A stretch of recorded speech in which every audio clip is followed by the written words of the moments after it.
Hello again. Got another video for you. This is mainly for parents and especially of online students. I want to take a moment to go over Google Classroom and show you exactly how we're using Google Classroom in my class in history this year. So I'm going to share my screen and we're going to take us to Google Classroom.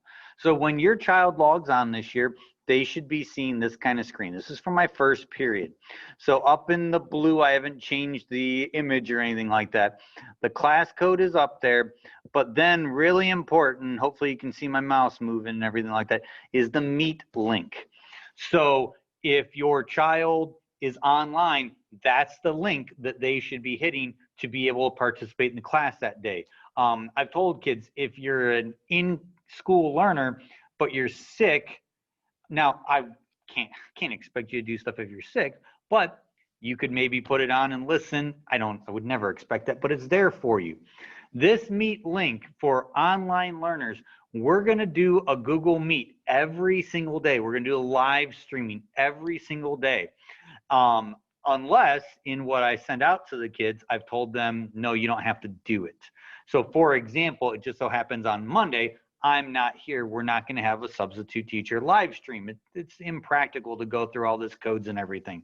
So there's no live stream. I've told the students that, and I'm going to be pushing it out to them again. Reminder, no live stream. But every other day, they should just be expected that when the bell rings for their period, first period 7:05, they probably want to be in a minute or two earlier to hear the building announcements. Third period is 8:57. Sixth period 11:19, and seventh period is 12:26. I try to put the camera on a minute or two before if I can, but they should be on. I welcome my students and then I go to the live stream and I check whether they're here or not. So they also, when they come in, every kid knows to open up Google Classroom and go to Classwork tab. It's the second one there at the top. And what we've done is each week I will set up with week 1, week 2, week whatever, and then obviously the days. And what I've tried to do now is, if you look at this, I'm going to post a weekly schedule as a material. So if the students click on this, they can open up and they will see, in theory, what we're doing every single day. Now, the first unit is always, we move stuff around a lot as the year goes on, not as doesn't change as much, but it tells you homeworks, which like this homework was canceled, but it tells you a lot of those things. I'm going to close out of that. So that's like the first thing every week. Then what I'm trying to do is have, okay, here's Monday. So when you're for class on Monday, these are the activities we're going to be using. Okay, and every day is going to have a slideshow that says like Monday, September 14th. So they come in, they open this up, and they know to, hey, did I turn in his homework? Online students, make sure you're joining the Meet. So in case they hadn't gotten used to it at that point, I'm telling them what they're doing, what our intentions are for the day. But then here's my slideshow. You can log on and see what the kids are doing. The first day of the week, I gave them different visuals of the world to compare. This is the map that they're used to seeing with Europe in the center, the Eurocentric view of the world. They're not used to seeing this with America in the center and the whole Pacific Ocean. Totally changes our perspective. Or if we take this one and we went through and looked at and interpreted the world at night, the world changing things based off of population. You don't even see Russia up there because of the population.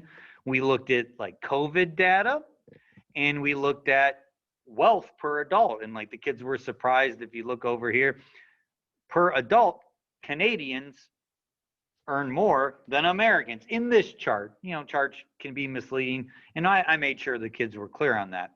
But every single day, they'll have that. So Monday, there's your activities, there's all your resources to look at, and then I gave them the unit guide. We go to Tuesday. You click on your slides. Once again, same thing. Tells you when class starts, have the slideshow open, unit guide. You want to click to today's plan, and you kind of see where we're going, and I'm telling you whether there's homework or not. But then we have the resources to go through, and it leads us through our discussions and things like that. And this was an interesting one. What I've been doing is I put like this slide up so the kids could discuss on their own, but since we're pushing everything out digitally, I just slid down a few slides. I left blank slides. And at the end, I had one with all the answers.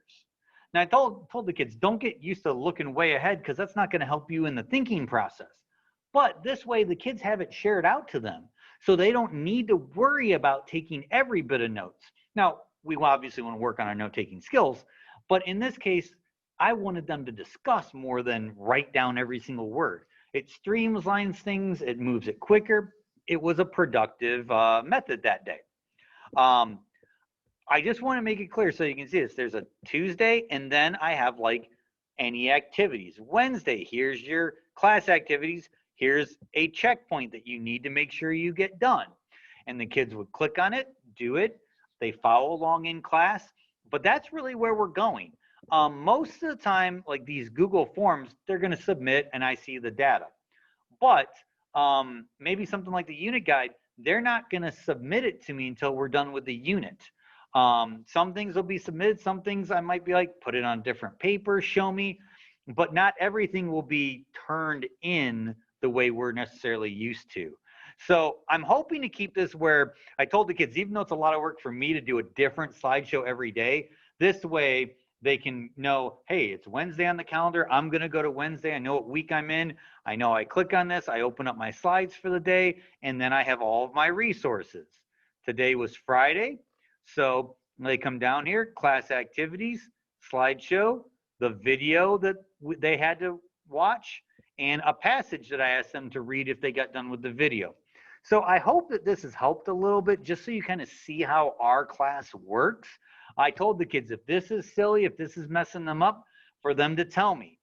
But it's always, you know, they came in today, open it up. I'm like, guys, go to the second slide, start looking over things while I take attendance of online learners, and then we talk about it real quick and we move.